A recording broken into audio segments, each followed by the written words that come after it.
দেহ অভিমানটাকে দূর করার জন্য আত্মযোগ, সাংখ্যযোগ, আত্মতত্ত্বের বিজ্ঞান প্রদান করলেন। কিন্তু ভোজরাজ কংস শোনবার পাত্র নয়।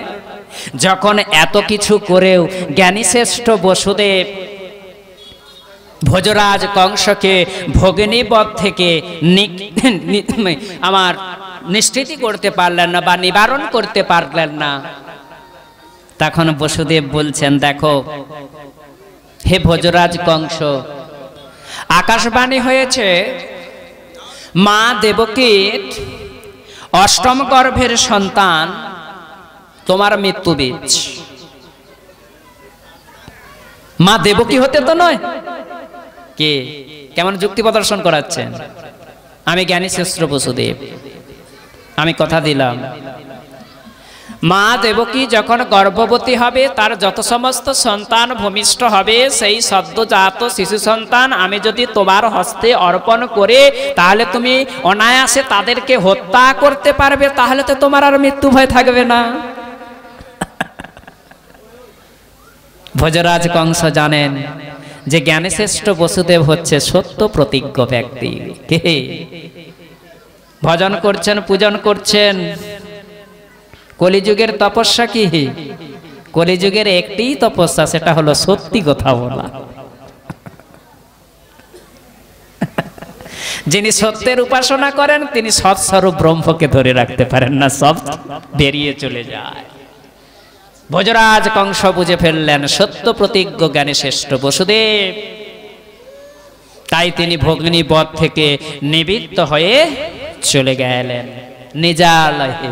আর এদিকে জ্ঞানীশ্রেষ্ঠ বসুদেব মা দেবকীকে নিয়ে চলে যাচ্ছেন।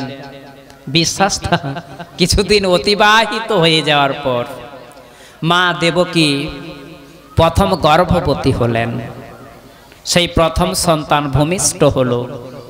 শ্রীমদ্ ভাগবতে মা দেবকীর প্রথম সন্তানের নাম বলছেন কীর্তিমান। সত্য প্রতিজ্ঞ বসুদেব কে, কিন্তু সত্য প্রতিজ্ঞা ভস্ত হতে পারে না। ভোজরাজ কংসকে কথা দিয়েছেন কে, সাধুরা কিনা করতে পারে। বৃত্রাসুরকে যখন বধ করতে পারছে না, দেবরাজ ইন্দ্র নারায়ণের শরণাপন্ন হলেন। নারায়ণ তখন বলেছিলেন, এক কাজ করো, বোধ করতে পারবে না, দধিচি মুনির কাছে যাও, দধিচি মুনির কাছে, তার কাছে অস্থি প্রার্থনা করো, আর সেই অস্থিটা নিয়ে বিশ্বকর্মাকে দিয়ে একটা বিশেষ অস্ত্র নির্মাণ হবে, তার অস্ত্রটির নাম হবে বজ্র। এই বজ্র দিয়ে যদি বৃত্রাসুরকে আঘাত করো তাহলে বৃত্রাসুর বধ হবে। দেবরাজ ইন্দ্র গেলেন দধিচি মুনির কাছে। দধিচি মুনি প্রথমে বললেন, আমার প্রাণের বিনিময়ে কি জন্য আমার অস্থিটা তোমাদেরকে দান করব? এটাই আমাদেরকে শিক্ষা দিলেন দধিচি মুনি। আসলে দেবতাদেরকে পরীক্ষা করলেন। দধিচি মুনি জানতেন আমার অস্থির বিনিময়ে যদি দেবতাগণ রক্ষিত হয়, এর মতন আর শ্রেষ্ঠ ত্যাগ কি হতে পারে। তাই দধিচি মুনি কে অস্থি দান করলেন। আর যখন সমুদ্র মন্থন হয়েছিল, প্রথমে বিষ উঠেছিল, দেবতাদের অসুরদের ত্রাহি তাহি রব, তারা সবাই কার শরণাপন্ন হলেন? ভগবান শঙ্করের। ভগবান শঙ্করই বলছেন আমার স্বামী ভগবান শঙ্করকে যেতে দেব না, কারণ বিষ গ্রহণ করলে মারা যেতে পারে। তখন ভগবান শঙ্করও বলেছিলেন, দেখো আমি যদি এই বিষ পান করে দেবতাগণের যদি জীবন রক্ষিত হয়, সত্যই তো আমার এই শরীরের সার্থক কাজ, সাধুরা কি না পারে।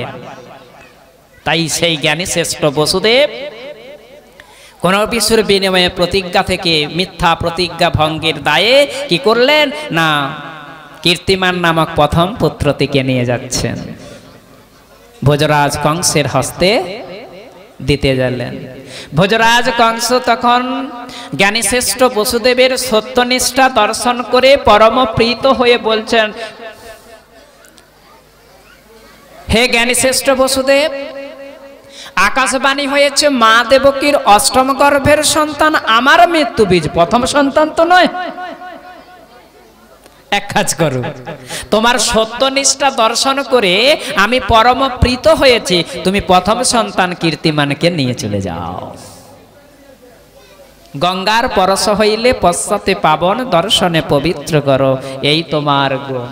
বসুদেব সেই ভোজরাজ কংসের কথা অনুযায়ী প্রথম পুত্র কীর্তিমানকে ফিরিয়ে নিয়ে যাচ্ছেন, কিন্তু বিশ্বাস বা আস্থা স্থাপন করতে পারছেন না। একে তো ভোজরাজ কংস পাপাত্তা দুরমতি কি করে বসে। এদিকে বাবা একটি ঘটনা ঘটে গেল। ভক্ত চূড়ামণি দেবর্ষিপাদ নারদ, দেবর্ষিপাদ নারদ ভক্ত চূড়ামণি। শ্রীমদ্ ভাগবতে দেবর্ষিপাদ নারদকে একটা বিশেষ বিশেষণে ভূষিত করা হচ্ছে, দেবদর্শন। সেই দেবদর্শন দেবর্ষিপাদ নারদ এবার মনে মনে ভাবছেন মন্দ হলো না। কেন? বলে ভোজরাজ কংস যদি এখন থেকে পুণ্য কর্ম করা শুরু করে দেয়, তাহলে তো পৃথিবীতে পাপের ভার বাড়বে না। আর পৃথিবীতে যদি পাপের ভার না বাড়ে, তাহলে ভগবান তো তাড়াতাড়ি অবতীর্ণ হবেন না।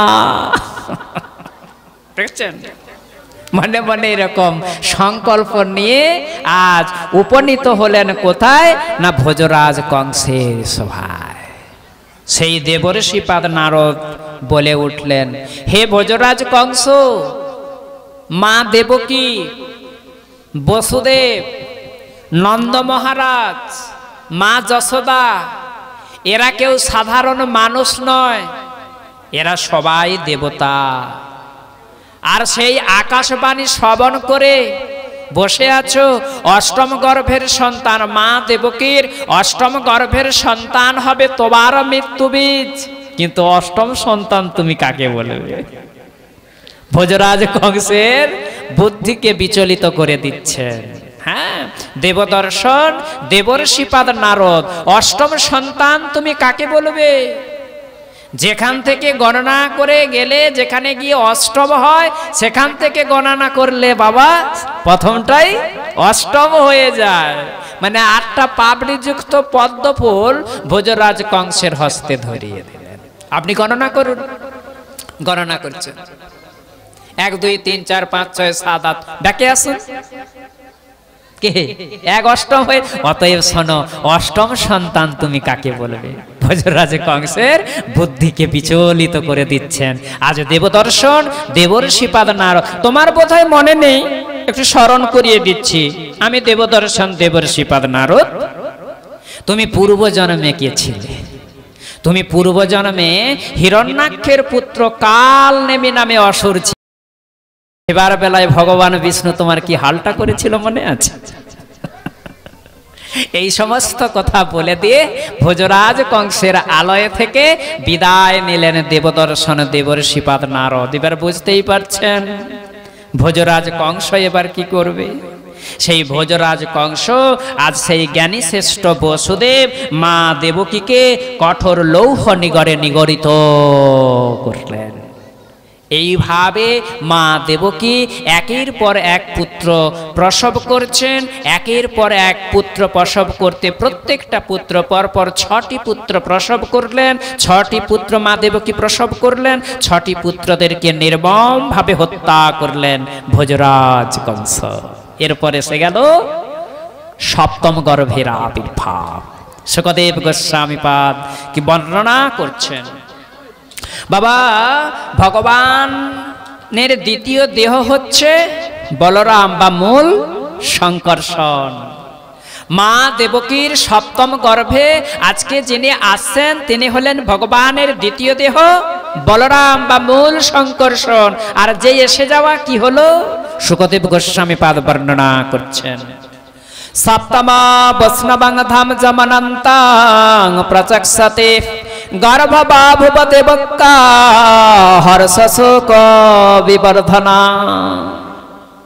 মা দেবকীর যখন সপ্তম গর্ভ এসে গেল আবির্ভাব, মা দেবকীর হর্ষ অর্থাৎ আনন্দ, শোক অর্থাৎ দুঃখ যুগপৎ একসঙ্গে উৎপন্ন হলো।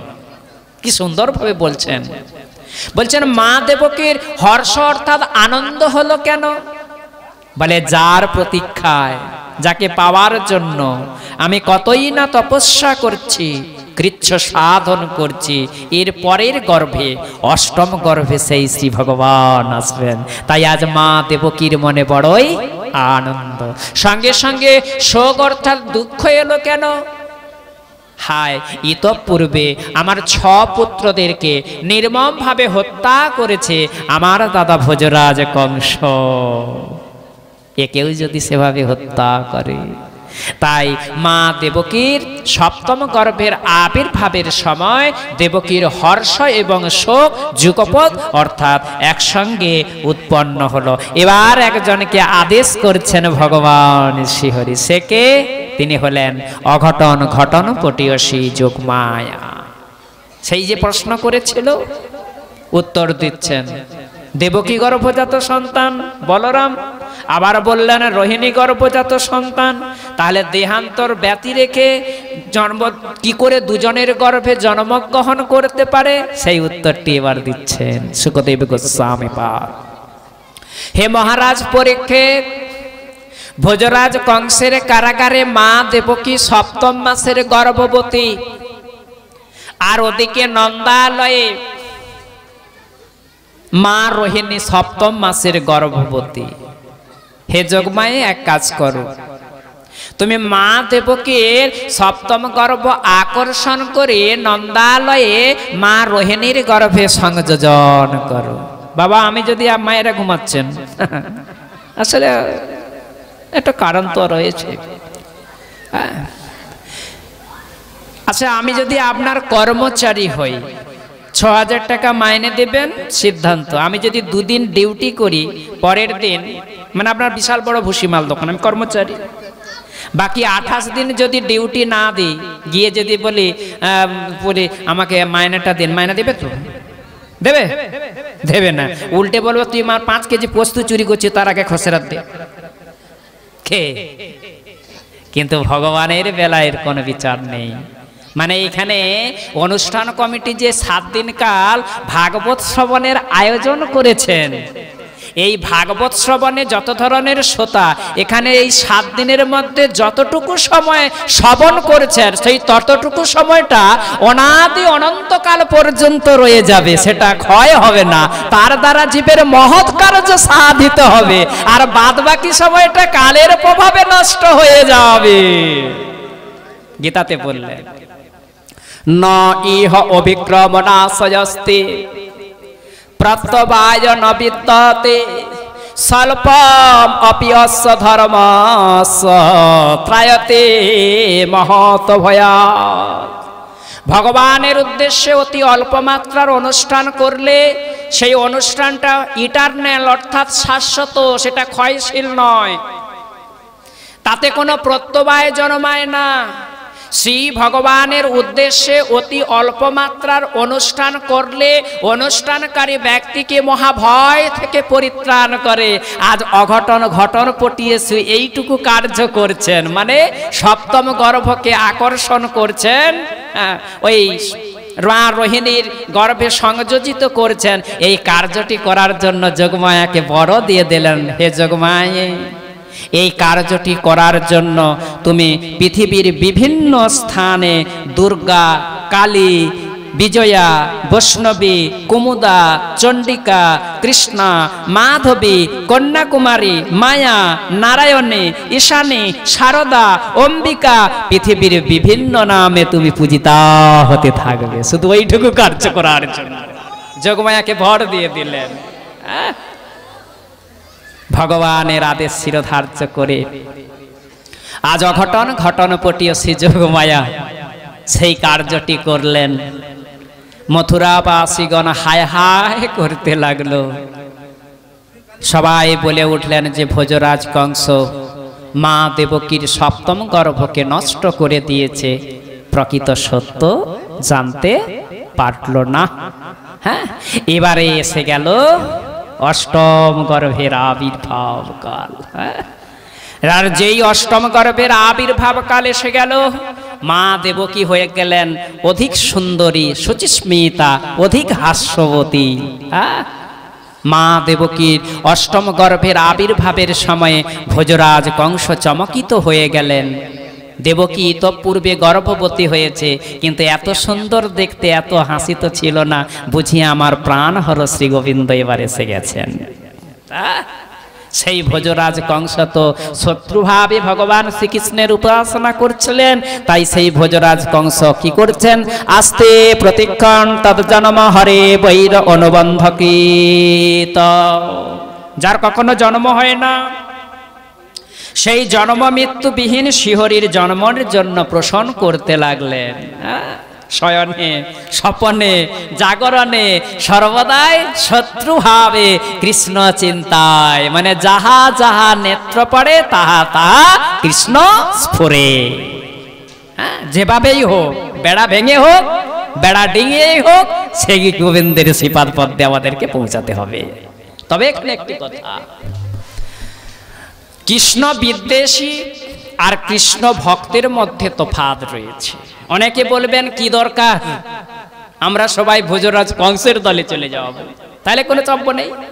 দেখুন, ভোজরাজ কংস ভগবান শ্রীকৃষ্ণের উপাসনা করেছিলেন বিদ্বেষভাবে, তার সারাটা জীবন কেটেছিল দুঃখময়, দুশ্চিন্তা, উদ্বেগ, উৎকণ্ঠা, আর কিন্তু জ্ঞানীশ্রেষ্ঠ বসুদেবের জীবনটা কেটেছিল আনন্দময় ভাবে। আপনারা কোনটা চাইবেন, আপনাদের সেটা ঠিক করে নিতে হবে। আরো একটি কথা, এরা হয়তো মুক্তি লাভ করতে পারে, কিন্তু শ্রীগোবিন্দের শ্রীপাদ পদ্মের সেবাটা লাভ করতে পারে না। এটা হলো মুখ্য তাৎপর্য। শত্রুভাবে উপাসনা করবেন না, মিত্রভাবে উপাসনা করবেন। এখানে ঠিকাকারগণ দিয়ে দিয়ে গেলেন। বাবা এসে গেল সেই মা দেবকীর অষ্টম গর্ভ। বাবা কি সময়টা কি বললেন, ভাদ্র মাস। আচ্ছা মা, কোন সময়কে ভাদ্র মাস বলা হয়? হেরা বলে বৈশাখ জ্যৈষ্ঠ গ্রীষ্মকাল, আষাঢ় শ্রাবণ বর্ষাকাল। মা কোন সময় ভাদ্র মাসটাকে কোন সময় বলা হয়? দেখুন, আমাদের এই শ্রীমদ্ ভাগবতের টিকাকার একজনের নাম হচ্ছে গোপাল চম্পু গ্রন্থ প্রণয়ন করছেন, যার নাম হলো শ্রীপাদ জীব গোস্বামী। শ্রীপাদ জীব গোস্বামী তার গোপাল চম্পু গ্রন্থে ভাদ্র মাসের সময়টা কোন সময় হয় উল্লেখ করে দিলেন, আমরা কোনোদিনই ভুলবেন না। বলে যে সময়টাতে এই গাছের তালটা অত্যন্ত সুপক্ষ এবং সুমধুর হয়, সেই সময়টা হয় ভাদ্র মাস। ভদ্র থেকে ভাদ্র এসেছে। ভদ্র কথার বাংলা মানে হচ্ছে কল্যাণ। এবার এসে গেল কৃষ্ণ পক্ষ। এবারে বললেন তিথি, অষ্টমী তিথি। তারপরে বললেন তাহলে ভাদ্র মাস, কৃষ্ণপক্ষ, অষ্টমী তিথি। আচ্ছা, আপনার বাড়ির ছেলের যখন হয় তার একটা কুষ্ঠে লেখা হয়, ছেলের জন্ম নক্ষত্র কাউকে বলেন? বলেন কেন বলেন নাই? না, কোনো অভিচার আদি আক্রমণ হতে পারে, এই জন্য জন্ম নক্ষত্র বলেন নাই। এই জন্য আজ ভগবান শ্রীকৃষ্ণ আসছেন, শুকদেব গোস্বামী পাদ সরাসরি ভাবে জন্ম নক্ষত্রের নামটা উল্লেখ করছেন না, একটু ভঙ্গি করে বলছেন কে অভিচার আদি হতে পারে। তাই শুকদেব গোস্বামী বললেন অজন জনম ঋক্ষ। গোস্বামী পাদগণ সেই অজন জন্ম ঋক্ষমকে বলছে রোহিণী নক্ষত্র। তাহলে ভাদ্র মাস, কৃষ্ণপক্ষ, অষ্টমী তিথি, রোহিণী নক্ষত্র। সময়টি কি? নিশীথকাল, মধ্যরাত্রি হলো। তারপরে বললেন বার। ভগবান শ্রীকৃষ্ণ কি বার? ভগবান শ্রীকৃষ্ণ কি বার? ভগবান শ্রীকৃষ্ণ কি বার এসেছিলেন? কেউ আজকে বিশেষ আসছে না। আচ্ছা, ভগবান শঙ্কর দেখছেন মায়েরা শিবব্রত করেন তো, তাই শর্ট করে বলে দিচ্ছেন সোমবার বালু। আবার এখানে একটু একটু বাবা একটু ঘুম কেটে যাক, মায়ের ঘুমোচ্ছে, মায়ের শিবব্রত খুব ভালো। এরা তো বছরে তো যায় একবার করে শিবব্রতে যায়, একটু বিনোদনের জন্য 1 মিনিট বলছি একটু। হ্যাঁ, মায়ের পতঙ্গ কৃষাঙ্গী শরীর মানে ঠেলে দিলে পড়েছে। ওই মাকে যদি বলা হয় আচ্ছা আপনি তো শিবব্রত করেন, আপনি স্বামীকে নিত্য প্রণাম করেন, বলে ডায়েরি খুলে দেখতে হবে। কে গো? পিতামাতা গুরু, স্বামী হলো মহাগুরু। সেই ভগবান শঙ্কর এসেছিলেন সোমবার, আর ভগবান কৃষ্ণ এসেছেন বুধবার। আর নন্দসুত বলিজারে ভাগবত গায় সেই কৃষ্ণ অবতীর্ণ আমার চৈতন্য গোসাই গৌরাঙ্গ সুন্দর এলেন শনিবার আসছেন। এবারে দেবতাগণ আর থাকতে পাচ্ছেন না, মা দেবকীর গর্ভাকাশে আসছেন। বাবা আকাশে যখন কোনো একটা পাখি উড়ে যায়, ওই পাখিটি কি ধরাতে পারা যায়? ধরা যায় না। কিন্তু যে পাখিটাকে ধরে ফেলে তার কাছে গেলেই সেই পাখিটা পাওয়া যায়। দেবতাগণ কতই কৃচ্ছ সাধন করছেন, কিন্তু সেই কৃষ্ণ বিহঙ্গমকে আজ আর ধরতে পারছে না। সেই কৃষ্ণ বিহঙ্গম রূপী পাখি রূপী ভগবান শ্রীকৃষ্ণ বাধা পড়েছেন জ্ঞানী শ্রেষ্ঠ বসুদেব এবং মা দেবকীর বাৎসল্য প্রেমে। তাই সবাই ছুটছেন ভোজরাজ কংসের কারাগারে। হ্যাঁ, যে ফাঁদ পেতে পাখিকে ধরতে পারে তার কাছে গেলেই তো আমরা পাখিকে ধরতে পারবো। সেই মা দেবকীর গর্ভস্থ সন্তান ভগবান শ্রীকৃষ্ণকে লক্ষ্য করে আজ দেবতাগণ গর্ভস্তুতি করছেন। সত্যপ্রতং সত্যপরং ত্রিসত্যম সত্যস্য যোনিং নিহিতং চ সত্যে সত্যস্য সত্যরীতং সত্যনেত্রং সত্য আত্মকং তাম শরণং প্রপন্না। কি বললেন? কতগুলো সত্য শব্দ বলছেন? বলছেন সত্য ব্রত, আপনার ব্রত হচ্ছে সত্য, আপনার সংকল্পটা হচ্ছে সত্য। গতদিন একটা একাদশী গেছে, গতদিন আপনারা কি একাদশী করেছেন? পুত্রদা একাদশী। আজকে পারণটা করেছেন কোটার মধ্যে? 10টার মধ্যে। হ্যাঁ, একাদশী ব্রত। ব্রত মানে তার একটা নিয়ম থাকবে, নিয়ম ভঙ্গ হবে না, নির্দিষ্ট সময়ে পালন করেছেন, তাই সত্য ব্রত। ভগবানের ব্রত অর্থাৎ সংকল্পটা হচ্ছে সত্য। তারপরে বললেন সত্য পরম। হে ভগবান শ্রীকৃষ্ণ কেবলমাত্র সত্যকে অর্থাৎ ভক্তিযোগকে আশ্রয় করে যার চরণাশ্রয় লাভ করা যায় তিনিই হচ্ছেন সত্য পর। কতগুলো বলছেন? তারপরে বলছেন ত্রিসত্য। আপনি বাবা ত্রিসত্য, ভগবান ব্যতি রেখে জগতে কেউই ত্রিসত্য হতে পারে না। যা অতীতে ছিল, যা বর্তমানে আছে, যা ভবিষ্যতে থাকবে, তাই হলো ত্রিসত্য। আপনিই হলেন একমাত্র ত্রিসত্য।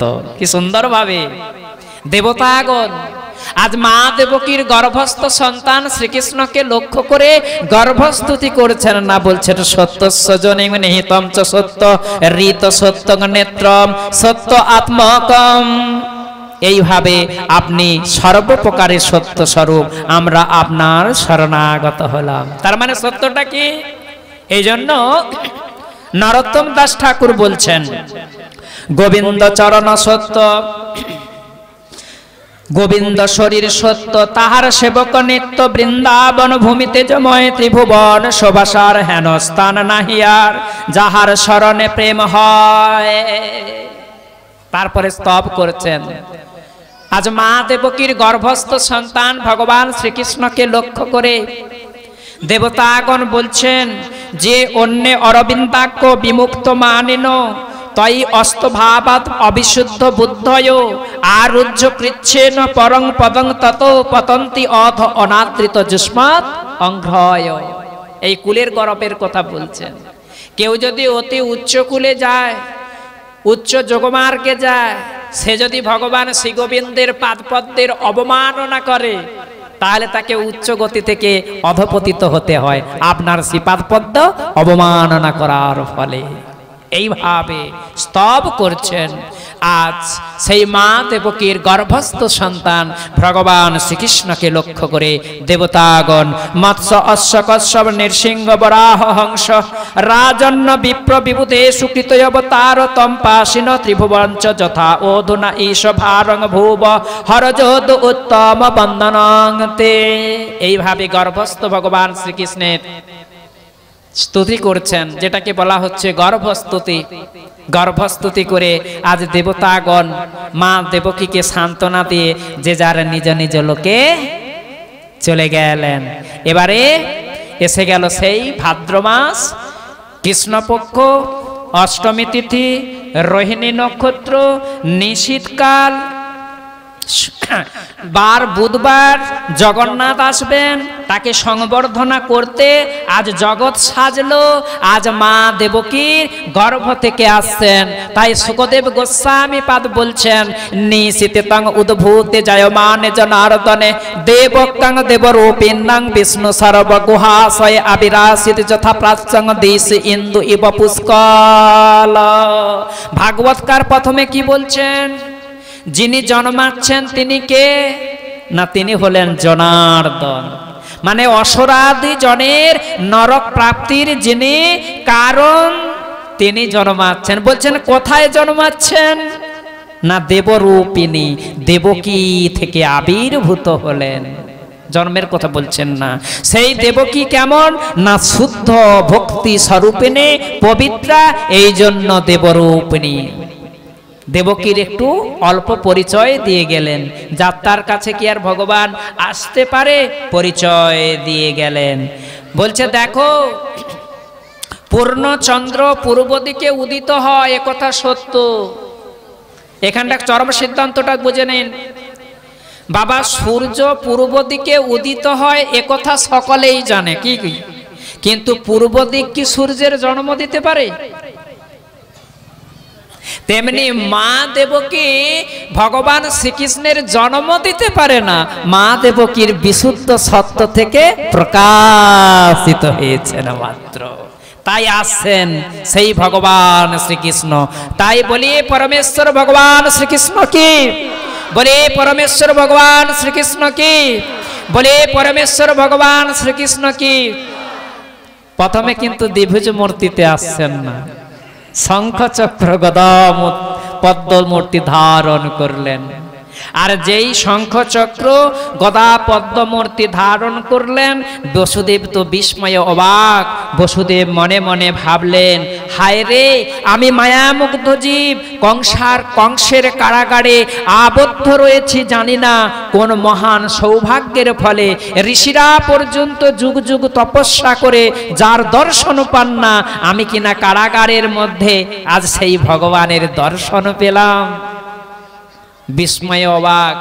আর এদিকে মা দেবকী, বাবা মা দেবকীও ভালোবাসেন কেমন কৃষ্ণ। বলে ওহে নিত্যবদ্ধ জীব, তোমরা কি ভগবানকে ভালোবাসতে জানো?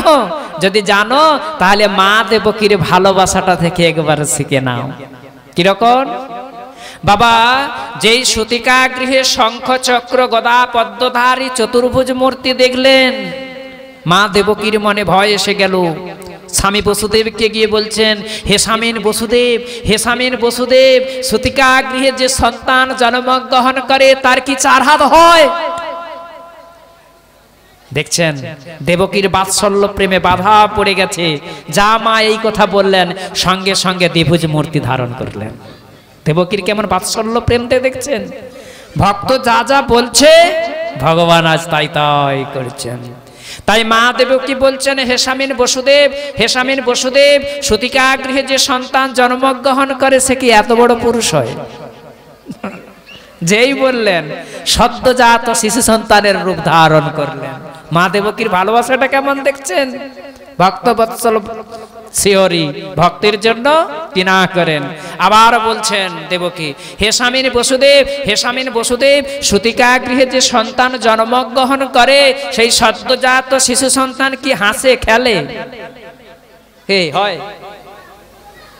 মা দেবকী যে এই কথাটি বললেন, সঙ্গে সঙ্গে সদ্যশত শিশু সন্তানের রূপধারী ভগবান শ্রীকৃষ্ণ ওয়া ওয়া করে ক্রন্দন আরম্ভ করে দিলেন। ভগবানের কেমন ভালোবাসা দেখছেন। এই ভালোবাসাটা আপনারা গৌর লীলাতে আস্বাদন করতে পারেন। আপনারা সবাই জানেন বিষ্ণুপ্রিয়া গৌরাঙ্গ সুন্দরের দ্বিতীয় স্ত্রী। একবার মহাপ্রভু এসেছিলেন নবদ্বীপে। নিজের দাদা নিত্যানন্দকে বলছেন, দাদা আমার জননী শচী ঠাকুরানী আমার বিরহে অন্ধপ্রায়, এক কাজ করো তুমি আমার মাকে দেখবার জন্য নিয়ে এসো। নিত্যানন্দের মনে কত বড় আনন্দ, ভগবানের প্রতি কেমন ভালোবাসা, মনের আনন্দ যাচ্ছেন, আবার পিছন ফিরে ডাকছেন, দাদা কিরে পিছন, শুভ কাজে গেলে পেছন ডাকতে নেই, আবার কি জন্য পেছন ডাকলি? বলে তুমি আমার মা শচী ঠাকুরানীকে ডাকবে, কিন্তু তোমার পুত্রবধূ বিষ্ণুপ্রিয়াকে নিয়ে আসবে না। ভগবানের ভালোবাসাটা দেখুন, আমরা কত ছুটছি, কত ছুটছি। বিষ্ণুপ্রিয়ার ভালোবাসাটা একবার দেখুন, মা দেবকীর ভালোবাসাটা দেখুন। বিষ্ণুপ্রিয়ার যেই শচীর অঙ্গনে গেলেন, মা রেডি হয়ে যাও, ভাই নিমাই তোমাকে দেখবার জন্য ডেকেছেন। শাশুড়ি মা সেই শচী ঠাকুরানীর কত আনন্দ, বৌমা রেডি হয়ে পড়ো, আমরা সবাই নিমাইকে দর্শন করতে যাব। তখন নিত্যানন্দ প্রভু বললেন, মা আপনার যাওয়া আদেশ আছে, কিন্তু বৌমার যাওয়া নিষেধ আছে। ভাবুন তো তখন বিষ্ণুপ্রিয়ার কি অবস্থা, কে চলে গেলেন। পরের দিন জানেন তো আমাদের মেয়ে মহলে কিছু ঘটে গেলে মেয়েরা কেমন কুকুরকন দেয়, কোনো কিছু অঘটন ঘটে গেলে এবার নানা রকম উপহাস করছেন। হায় রে বিষ্ণুপ্রিয়া, তোর ভাগ্যকেই বল, তোর মতন সৌভাগ্যহীন আর কজনায় হয়। তখন বিষ্ণুপ্রিয়া বলেছিলেন ভগবানের প্রতি ভালোবাসা। বিষ্ণুপ্রিয়া বলছেন, দেখো আমি সৌভাগ্যহীনা হলাম কি করে? তোমরা ভুল কথা বলছো। কেন আছে ভেবে বলো তো। আজকে যাকে লক্ষ লক্ষ লোক দর্শন করার জন্য যাচ্ছে, সে কি তোমাদের স্বামী? সে আমার স্বামী। কে? আমি তাহলে সৌভাগ্যহীনা হলাম কি করে? তখন সবাই বললেন, চলো রেডি হয়ে যাও বিষ্ণুপ্রিয়া, আমরা তোমাকে নিয়ে যাব মহা। না আমি যাব না, তোমরা চলে যাও। কে? আজ বিষ্ণুপ্রিয়ার কেমন ভালোবাসা, সেই ভালোবাসার টানে মহাপ্রভু আর থাকতে পারলেন না। রাত্রি 12টায় দরজায় টোকা পড়েছে, বিষ্ণুপ্রিয়া। কে? বিষ্ণুপ্রিয়া উঠে গেল, কে খুললো? তখনও পর্যন্ত দেখুন বিষ্ণুপ্রিয়ার ভালোবাসা, ঘোমটা টানা। আরে বিষ্ণুপ্রিয়া আমি এসেছি, ঘোমটাটা খোলো। স্বামী একথা বলতে আছে কেন? আপনি না আমার স্বামী, সন্ন্যাস ধর্ম গ্রহণ করেছেন, আর সন্ন্যাসীদের ধর্ম স্ত্রীর মুখ দর্শন নিষেধ। আমি না আপনার স্ত্রী, আমি যদি মুখ দর্শন করাই আপনাকে, আপনার তো অকল্যাণ হবে। আমি কি স্ত্রী হিসেবে এটা চাইব? কে? এই বাবা ভগবানের প্রতি এই ভালোবাসার সম্পর্কটা যে পর্যন্ত না গড়ে উঠতে পারছে, ভগবান বাধা পড়েন না। মা দেবকীর বাৎসল্য প্রেমে ভগবান বাধা পড়ে গেলেন। তখন ভগবান শ্রীহরি বলছেন, হে বসুদেব, হে দেবকী, তোমাদের মতন মাতা পিতা না হলে আমার মতন ভগবান যেখানে সেখানে যাত্রার গৃহে যাত্রার মা বাবা হয়ে আসতে পারেন না। তবে তোমাদের সামনে প্রথমে দ্বিভুজ মূর্তি কেন ধারণ করলাম না, চতুর্ভুজ মূর্তি ধারণ করলাম না? তোমাদের পূর্বজন্মের পরিচয়টা প্রদান করার জন্য। হে বাবা বসুদেব, তুমি পূর্বজন্মে ছিলে সুতপা রাজা, মা দেবকী তুমি ছিলে সুতপা রাজার মহিষী, তোমার নাম ছিল পৃষ্ণী। সেই সুতপা পৃষ্ণী অবতারে তোমাদের পিতা তোমাদের আদেশ করেছিল পুত্র উৎপাদনের জন্য, তোমরা আমার তপস্যায় বসে গেলে। আমার তপস্যাতে আমি সন্তুষ্ট হলাম, তখন তোমাদেরকে বললাম তোমরা আশানুরূপ বর প্রার্থনা করো। তোমরা কি বর চাইলে? হে বরদশ্রেষ্ঠ ভগবান, আপনি যদি বর দিতে চান তাহলে আপনার মতন একখানা পুত্র আমাদের দাও। আমি তো সর্বলোক পর্যটন করলাম, কোথাও তো আমার মতন পুত্র পেলাম না। তাই সেবার বেলায় তোমাদের মনোবাসনা পূর্ণ করার জন্য পুত্ররূপে অবতীর্ণ হলাম। আমার নাম হলো পৃষ্ণী গর্ভনারায়ণ। দ্বিতীয়বারের বেলায় সেই ছলয়সী বিক্রমণে বলিম অদ্ভুত বামন, পদনখ নিরজনিত জন পাবন কেশবধীত বামন রূপ জয় জগদীশ হরে। দেবরাজ ইন্দ্রের রাজ সিংহাসনটাকে ফিরিয়ে দেওয়ার জন্য মা তুমি ছিলে অদিতি, বাবা বসুদেব তুমি ছিলে কশ্যপ, আর এই হলে বাবা বসুদেব, আর মা তুমি হলে দেবকী। আর তোমাদের মতন মাতা পিতা না হলে আমার মতন তো ভগবান আপ অ্যান্ড ডাউন করতে পারে না। এক কাজ করো হে বসুদেব, যদি আমাকে এখানে নিরাপদ জায়গা বলে না মনে করে থাকো, তাহলে আমাকে নন্দালয়ে রেখে এসো। বাবা যেই নন্দালয়ে রেখে এসে বলছেন, ভগবান শ্রীহরি অন্তর্হিত হলেন। আজ সদ্যজাত শিশুরূপী ভগবান শ্রীকৃষ্ণকে জ্ঞানী শ্রেষ্ঠ বসুদেব আজ বুকে করছেন। অদ্ভুত ঘটনা ঘটে গেল, সমস্ত অর্গলগুলো আপনা থেকে খুলে গেল। গোস্বামীপাদগণ বলছেন এটা কেন? বলে দেখো বসুদেব আজ কাকে বুকে করেছে? ভগবান শ্রীকৃষ্ণকে বুকে করেছে। যেখানে কৃষ্ণ সেখানে তো মায়ের গন্ধ থাকতে পারে না, সেখানে তো অন্ধকার থাকতে পারে না, সেখানে মায়ের গন্তি থাকতে পারে না। কৃষ্ণ সূর্য সম, মায়া ঘোর অন্ধকার, যাহা কৃষ্ণ তাহা নাহে মায়ার অধিকার। বুকে করে রাজপথে বেরিয়ে এলেন ভগবানের দ্বিতীয় দেহ বলরাম। আমায় একটু সেবা করার সুযোগ দেবে না? হ্যাঁ, সেই তো লক্ষণ অবতারে তুমি বঞ্চিত হয়েছিল, আজকে বিশেষ দিন চলছে। হ্যাঁ, সেই লক্ষণ অবতারে তুমি কি সেবা করবে? সেই ভগবানের দ্বিতীয় দেহ বলরাম 5 রূপে ভগবানের সেবা করেছেন। এক রূপ অনন্তনাগ বা শেষনাগ রূপ ধারণ করে বেষ্টন করেছেন। আজ ভগবান শ্রীকৃষ্ণ এবং বসুদেবকে ঝড় বৃষ্টি থেকে রক্ষা করেছেন, এইভাবে সেবা করেছেন। এ কাহিনী শুনে স্বভাবতই আমরা সবাই দেবরাজ ইন্দ্রের উপর রুষ্ট হয়ে যেতে পারি। কি এ বৃষ্টি করার আর সময় পেল না। হ্যাঁ, বসুদেব কেমন সুন্দরভাবে কৃষ্ণকে নিয়ে যাচ্ছেন, এর কি মায়া দয়া নয়? গোস্বামীপাদগণ বলছে। আচ্ছা বলুন তো, আপনার এলাকায় যদি প্রাকৃতিক বিপর্যয়ের যদি সতর্কবাণী হয়, তাহলে এই চংড়া ময়নার গ্রামবাসীগণ ঘরের বাইরে থাকবে? কে? চাচা, আপন প্রাণ? তাই দেবরাজ ইন্দ্র কেন প্রচন্ড ঝড় বৃষ্টি শুরু করলেন? না, বসুদেব ভগবান শ্রীকৃষ্ণকে নিয়ে যাচ্ছেন, মথুরাবাসীগণ কেউ ঘরের বাইরে বেরোবেন না। আর মথুরাবাসীগণ যদি ঘরের বাইরে না বেরোতে পারেন, তাহলে বসুদেব এই যে কৃষ্ণকে নিয়ে যাচ্ছেন এই সংবাদটা ভোজরাজ কংস জানতে পারবে না। তাই দেবরাজ ইন্দ্র প্রচন্ড ঝড় প্রচন্ড বৃষ্টি আরম্ভ করলেন। যেতে যেতে সেই ভগবান শ্রীকৃষ্ণকে নিয়ে গেলেন যমুনা নদীর তীরে। যমুনা নদীর উত্তাল তরঙ্গ, ভেবে আকুল কি করে আমি এই সাঁতার দিয়ে পার হব, কারণ তরণী নেই, নাবিকও নেই। ভগবান শ্রীকৃষ্ণ দেখলেন যে আমার বাবা বসুদেব ঘাবড়ে গেছে।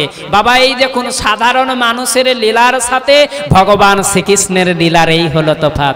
যেই শুধুমাত্র একটু দৃষ্টি নিক্ষেপ করলেন, যমুনা নদীর জল তত্তর করে কমে আসছে, আর পারাপাড়ের উপযোগী জলে রূপান্তরিত হয়ে গেলেন। এবার একজন হাঁপাতে হাঁপাতে আসছে, সে কে জানো? সে হলো দুর্গা। প্রভু প্রভু, আমায় একবার সেবা করার সুযোগ দেবে না? তুমি আবার কি সেবা করবে? সেই তো মা দেবকীর সপ্তম গর্ভকে আকর্ষণ করে রোহিণীর গর্ভে সংযোজিত করলে। তুমি জগতে দুর্গা, কালী, কুমুদিনী, নারায়ণী, ঈশানী, অম্বিকা, অম্বালিকা ইত্যাদি নামে পূজিতা হতে থাকবে। তুমি আবার কিসের জন্য এলে? বলে জগতের সব জীব আমার আরাধনা করে ধর্ম, অর্থ, কাম, মোক্ষ নিয়ে চলে যাবে। আমি প্রকৃত প্রস্তাবে যার আরাধনা না করলে আমি নিজে উদ্ধার পাবো না। আমি কি আপনার সেবা থেকে বঞ্চিত হয়ে যাব?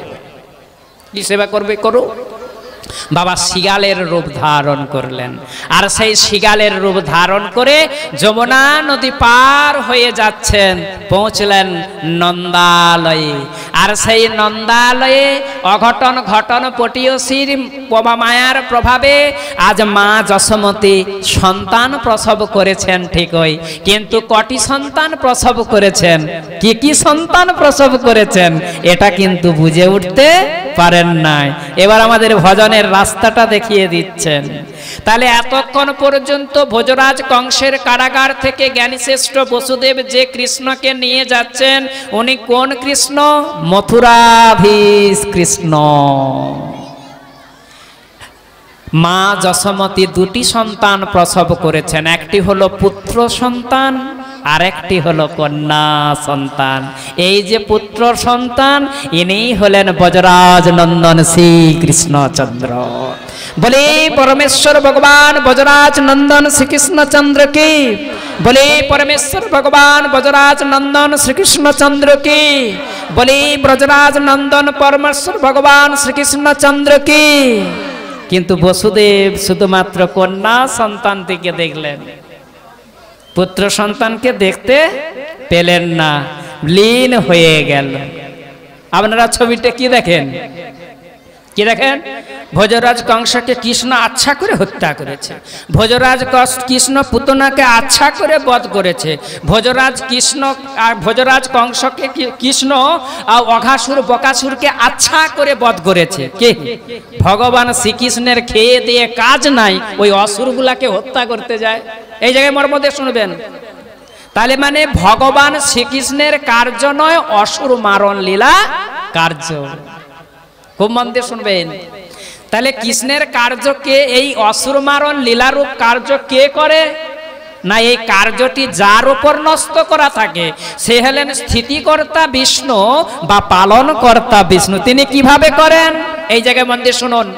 পূর্ণ ভগবান অবতারে যেই কালে, আর সব অবতার তাতে আসে মিলে, নারায়ণ চতুর্ভুহ মৎস্য আদ্য অবতার, যুগমন মন্তর অবতার যত আছে আর সবে আসে কৃষ্ণ অঙ্গে হয় অবতীর্ণ, ওইছে অবতারে কৃষ্ণ ভগবান পূর্ণ।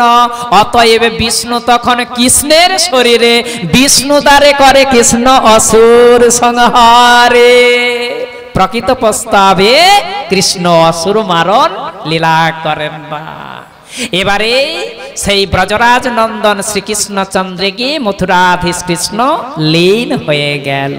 কন্যা সন্তানটিকে নিয়ে আসছেন জ্ঞানী শ্রেষ্ঠ বসুদেব, মনে মনে ভাবছেন কেউ দেখে নাই তো, দেখলে আর নিস্তার নেই। সঙ্গে সঙ্গে ওই মা দেবকীর শয্যা পার্শ্বে শয়িত করে দিলেন, সমস্ত অর্গল বন্ধ হয়ে গেল। বলে এবারে তো মায়া এসেছে, তাই অর্গলগুলো আপনা থেকে বন্ধ হয়ে গেল। তার মানে মায়াকে আশ্রয় করলে কারাগারে গতি, আর মায়াকে নিবন্ধন করলে কারাগারের বাইরে প্রবেশ। এটাই হলো ভজন, রাস্তাটি দর্শন করিয়ে দিলেন। এবারে অঘটন ঘটন পটীয়সী যুগ মায়ার প্রভাবে শিশুরূপী কন্যা সন্তান ক্রন্দন আরম্ভ করলো। আর সেই ক্রন্দনের ধ্বনি শ্রবণ করে নিদ্রিত প্রহরীদের নিদ্রা ভঙ্গ হলো। তারা তড়িৎ গতিতে গিয়ে ভোজরাজ কংসকে সংবাদ দিলেন। আর যেই সংবাদ পেলেন, কই কই মা দেবকীর অষ্টম গর্ভের সন্তান কই, যে আমার মৃত্যু বীজ খলিত বসন অনুমুক্ত কেশ, দ্রুতপথে ছুটে এলেন মা দেবকীর কাছে। দেবকী আজ মা দেবকী ভোজরাজ কংসের পায়ে পড়ে গেলেন। দাদা, তুমি ইতঃপূর্বে আমার 6 পুত্রদেরকে নির্মম ভাবে হত্যা করেছ। আকাশবাণী হয়েছিল অষ্টম গর্ভে পুত্র হওয়ার কথা, কিন্তু হয়েছে কন্যা সন্তান। এই কন্যা পরবর্তীকালে তোমার পুত্রবধূ হবে, একে তুমি অকারণে হত্যা করে আর পাপে ভাগে লিপ্ত হইও না, শোনবার পাত্র নয়। দক্ষিণ হস্তে মা দেবকীকে ধরলেন, বাম হস্তে ওই সদ্যজাত গর্ভজল খিন্না ওই শিশুকন্যাকে যেই শিলাপৃষ্ঠে আছাড়ছেন, হাত থেকে বেরিয়ে গিয়ে আকাশে গিয়ে অষ্টভুজ মূর্তি ধারণ করলেন। ধারণ করে সেই বলছেন অষ্টভুজা দেবী মূর্তি, দশভুজা দেবী মূর্তি নয়, অষ্টভুজা দেবী মূর্তি। হে অরবত, হে ভোজরাজ কংস, তুমি আমাকে মারবে, আমাকে মেরে তোমার কি লাভ? শোনো, তোমাকে যে মারবে, তোমাকে মারিবে যে গোকুলে বাড়ি এসেছে, এ কথা কিন্তু ভাগবতে বলা হয় নাই। তোমারে বধিবে যে গোকুলে বাড়ি এসেছে, ভাগবতে কিন্তু এ কথা বলার নাই। এখানে বললেন তোমার মৃত্যুবীজ এই ব্রহ্মাণ্ডের কোথাও না কোথাও জন্মগ্রহণ করে গেছে। মূল শ্লোকে এটি দেওয়া আছে। এই কথা বলে অষ্টভুজা দেবী মূর্তি অন্তর্হিত হয়ে গেলেন। আপনারা কিন্তু আমাকে পাক্কা সময় কত দিয়েছেন সেটা আপনারাই জানেন। বাবাজির বিষয়বস্তু অন্তত যদি 3 ঘন্টা সময় না দেন আমার কিছু করার নেই। যদি ঘড়ি দেখে আপনারা টাইম দেখেন, আমাকে সবে মাত্র 1 ঘন্টা 30 মিনিট সময় দিয়েছেন। কিন্তু আমাকে যে সময় থেকে পাঠ শুরু করতে বসিয়েছেন, তাই আজকের বিষয়বস্তু পূর্ণটা যাওয়ার জন্য বাবা যদি সেই সময়টা যদি না দেন আমার ক্ষেত্রে কিছু করা যাবে না। কিন্তু হ্যাঁ, এক্সামিনার সময় নেয় কত, 100 নম্বরের পরীক্ষা হয় কতক্ষণের জন্য। হ্যাঁ, তাই অযথা বিচলিত হবেন না। অনুরোধ রাখবো একটু কায় মন বাক্যকে সন্নিবেশ করে শ্রীমৎ ভাগবতী কথা শ্রবণ করতে থাকুন। এরপর বেড়ে চলে গেল। আর এদিকে সেই ভোজরাজ কংস কি করছেন? সেই ভোজরাজ কংস ম্লান, ভাদ্রীয় কৃষ্ণ অষ্টমের একেবারে শেষ ভাগ এসে তার অনুচর সেই চাণর, সেই মুষ্টিক সবাইয়ের সঙ্গে পরামর্শ করছেন। ভোজরাজ কংস না বলে ইচ্ছা করলে সেই দেবী মূর্তি আমাকে হত্যা করতে পারতো, জানি না কি জন্য আমাকে হত্যা করছে না।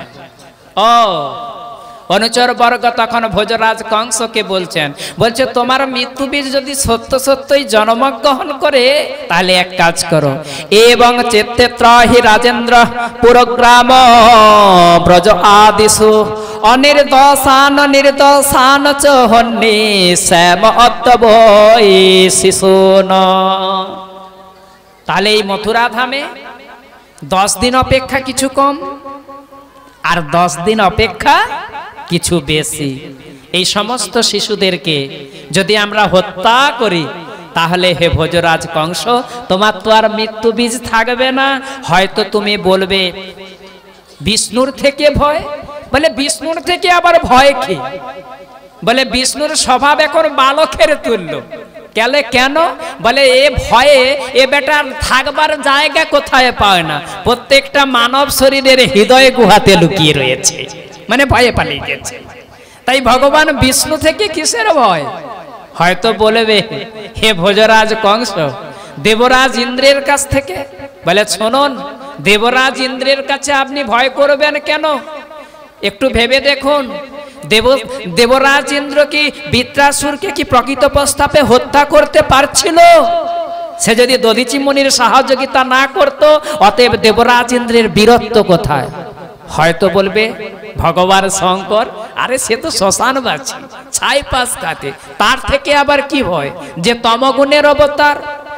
ও এরপর হয়তো বলবে ব্রহ্মার থেকে ভয়, সৃষ্টিকর্তা। শোনো, ব্রহ্মারও ভয়, সৃষ্টি করেছেন, যদি কিছু করে যার তপস্যাহানি হয়। অতএব এতগুলো কথা মানে চুলচেরা বিশ্লেষণ করে ভোজরাজ কংসকে বোঝাচ্ছেন অনুচর বর্গ। ভোজরাজ কংস বললেন তাই হোক। এই কথা বলে ভোজরাজ কংস তার নিজালয়ে চলে গেলেন। এদিকে নন্দ মহারাজের অঙ্গনে আবির্ভূত হলেন। নন্দত আত্মজে উৎপন্নে জাত আহ্লাদ মহামনা आहु विप्राण वेदज्ञान स्नात शुचि अलंकृत। सुखदेव गोस्वामी पाद बोलছেন, हे महाराज परीक्षित, उदार चित्त गोपराज नंदेर बस्तुत पक्षे पुत्र जन्मग्रहण करले তিনি মহা আনন্দে মগ্ন হয়েছিলেন।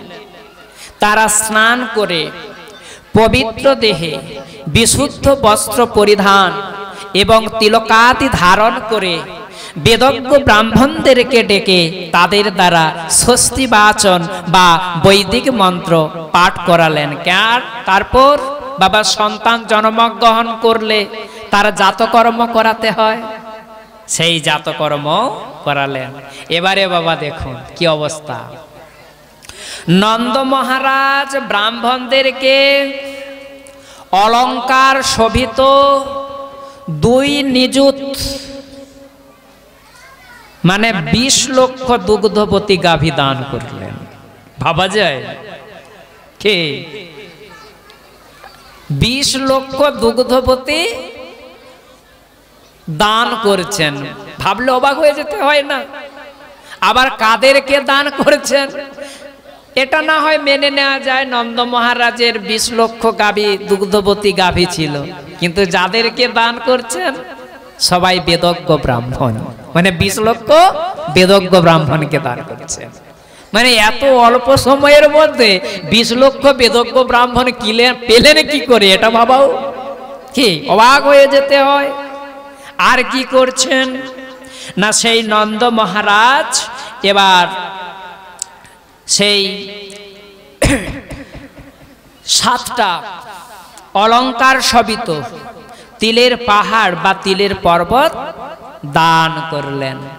বৃদ্ধ বয়সে নন্দ মহারাজের পুত্র হয়েছে, এই সুসংবাদ শুনে ব্রজবাসীরা বহুমূল্য উপহার নিয়ে নবজাত শিশুকে দেখবার জন্য আজ নন্দালয়ে উপস্থিত হলেন। গোপীগণ নন্দনন্দনকে দীর্ঘকাল ব্রজের রাজা হয়ে সমস্ত ব্রজবাসীদের পালন করো এইভাবে আশীর্বাদ প্রদান করলেন। আর এদিকে পরস্পরের অঙ্গে হলুদ গুঁড়ো তেল মিশ্রিত জলের ছিটা দিতে আরম্ভ করলেন। আজ উচ্চৈস্বরে জন্মরহিত শ্রী ভগবানের গুণগান করতে লাগলেন। তাই আসুন আমরাও সেই শ্রী ভগবানের জন্মোৎসবকে উপলক্ষ করে সেই শ্রী গোবিন্দের গুণগানের আমরা রত হই। সবাই আমার সঙ্গে বাবা একটু হাতে তালি দিবেন। হ্যাঁ বলছি, স্বর্গে দ্বন্দ্বে নাচে নাচে দেবগণ, স্বর্গে দ্বন্দ্বে নাচে নাচে দেবগণ, হরে হরে হরে ধ্বনি ভরিল ভুবন, ওই হরে হরে হরে ধ্বনি ভরিল ভুবন। ওই শিবে নাচে ব্রহ্মা নাচে আর নাচে ইন্দ্র, গোকুলে গোয়ালা নাচে পাইয়া গোবিন্দ। নন্দের মন্দিরে গোয়ালা আইল ধাইয়া, হাতে নড়ে কাঁধে ভার নাচে থইয়া থইয়া। ওই দধি দুগ্ধ ঘিত গোহর লঙ্গনে ঢালিয়া, নাচে রে নন্দ গোবিন্দ পাইয়া। আনন্দ হইল বড় আনন্দ হইল, এ দাস শিবায়ের মন ভুলিয়া রইল। ওই কোথা গেল নন্দ ঘোষ হের দেখো আসে, তব গৃহে উদয় হইয়াছে কত শশী। এত দিবসে জন্ম হইল সফল, মনে রয়ানন্দে দেখো বদন কমল। ওই যশোদার পুত্র হইল পড়ি গেল সাড়া, মহানন্দে ধাই আইলা যত গোয়ালার পাড়া। নন্দের মন্দিরে গোয়ালা আইল ধাইয়া, হাতে লাড়ে কাঁধে ভার নাচে থইয়া থইয়া। ওই সবে বলে নন্দ ঘোষ বড় ভাগ্য তোর, তব গৃহে নাহি আজ আনন্দের ওর। নাচয়ে হরি সে নন্দ্র পুত্র মুখ চাইয়া, চৌদিকে গোয়ালা নাচে করতালি দিয়া। স্বর্গে নাচে দেবগণ পাতালে নাচে ফণি, অন্তপুরে রানী নাচে পাইয়া নিলে মনি। আজ শিবে নাচে ব্রহ্মা নাচে আর নাচে ইন্দ্র, গোকুলে গোয়ালা নাচে পাইয়া গোবিন্দ। ওই দেহ হৃদয়ানে আর গোরোচনা, দুবাহু পসারি আসে আহিরি অঙ্গনা। যদুনা বলে শোনো নন্দরানে, কত পুণ্য ফলে তুমি পাইলা নীল মনে। হরে কৃষ্ণ হরে কৃষ্ণ কৃষ্ণ কৃষ্ণ হরে হরে, হরে রাম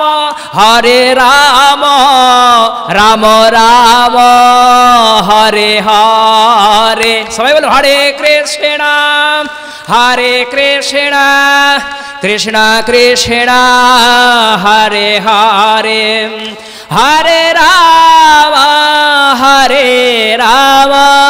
রাম রাম হরে হরে।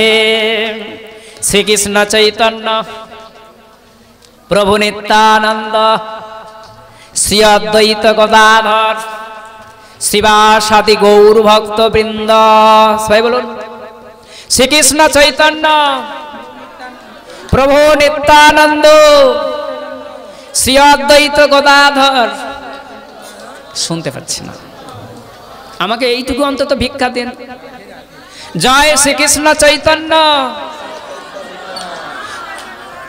প্রভু নিত্যানন্দ শ্রী অদ্বৈত গদাধর শিবাসাদি গৌর ভক্তবৃন্দ। শোনা হচ্ছে না? হরে কৃষ্ণ হরে কৃষ্ণ কৃষ্ণ কৃষ্ণ হরে হরে হরে রাম রাম রাম হরে হরে। বলে পাঠক মশাই প্রথমে কি যেন একটা বললেন, কি? শ্রীকৃষ্ণ চৈতন্য প্রভু নিত্যানন্দ শ্রী অদ্বৈত গদাধর শিবাসাদি গৌর ভক্তবৃন্দ। এটি কেন এই যে নামটা করা হচ্ছে, এটা বাবা পঞ্চতত্ত্বের নাম। তারপরে কি বলা হলো? হরে কৃষ্ণ কৃষ্ণ কৃষ্ণ হরে হরে হরে রাম রাম রাম হরে হরে। আচ্ছা, একজন বড় মানে ওয়ার্ল্ডের ফেমাস সার্জন ডাক্তার অপারেশন থিয়েটারে গেছেন সার্জারি করতে, অপারেশন করতে গিয়েছেন, বড় টপমোস্ট ডাক্তার, হ্যাঁ, ওয়ার্ল্ডের। এখন ওই ডাক্তার বাবু ওই অপারেশন থিয়েটারে যে জায়গাটাতে অপারেশন করবেন ওই জায়গাটাতে যদি অ্যান্টিসেপটিক লোশন দিয়ে পরিষ্কার না করে যদি সরাসরিভাবে সালাই করে দেয় তাহলে কিন্তু ওই ক্ষতস্থানটা কি শুকাবে? ভালো হবে না, বোঝা যাচ্ছে? তারপরে যতই আপনি অ্যান্টিবায়োটিক প্রয়োগ করুন না কেন, অ্যান্টিবায়োটিক কার্যকর হবে না। তাই শ্রী গোবিন্দের এই যে পরে যে বলা হলো শ্রীকৃষ্ণ চৈতন্য প্রভু নিত্যানন্দ শ্রী অদ্বৈত গদাধর শিবাসাদি গৌর ভক্তবৃন্দ, এটা পঞ্চতত্ত্বের নাম, এটা হলো অ্যান্টিসেপটিক লোশন। বোঝা গেল? এরপরে যখন অ্যান্টিবায়োটিক প্রয়োগ করবেন, হরে কৃষ্ণ কৃষ্ণ কৃষ্ণ হরে হরে হরে রাম রাম রাম হরে হরে। হ্যাঁ, ওষুধটা কিন্তু খুব সুন্দর কার্যকরী হবে। তাই আপনারা এইভাবে নামটা করবেন। গো কোটি দানে গহনে চকাশি মাঘে প্রয়াগে কোটি কল্পবাসী সুমেরু সমতুল্য হিরণ্য দানে নহি তুল্য আমার গোবিন্দ নামে। তাই বলছে কলিযুগে ঈশ্বর ভজন অতি দুর্গম অপার, যুগ ধর্ম স্থাপি করি পরাচার, চারি যুগে চারি ধর্ম রাখি ক্ষিতি তলে, সধর্ম স্থাপিয়া প্রভু নিজ স্থানে চলে। কৃতে যধ্যায়ত বিষ্ণু ত্রেতায়াং যজত মুখে দাপরে পরিচর্যায়াং কলৌ তদ হরি সংকীর্তনা। অতএব কলিকালে নাম যজ্ঞসার, আর কোন ধর্ম কইলে নাহি হয় পার, রাত্রি দিন নাম লয় খাইতে শুইতে, তাহার মহিমা বেদে নাহি পারে দিতে। শুনো মিশ্র কলিকালে নাহি তপযজ্ঞ, যেই জন কৃষ্ণ ভজে তার মহাভাগ্য। এমতে নন্দ মহোৎসব শ্রীকৃষ্ণের গুণগান করছেন। হরে নাম হরে নাম এব কেবলম কলৌ নয়স্তি এব গতে অন্যতা। কলিকালে নাম রূপে কৃষ্ণ অবতার, নাম হইতে হয় সর্ব জগত নিস্তার। ডাঢ্য লাগি হরের নাম উক্তি 3 বার, জড় লোক বুঝাইতে পুনঃ এবকার।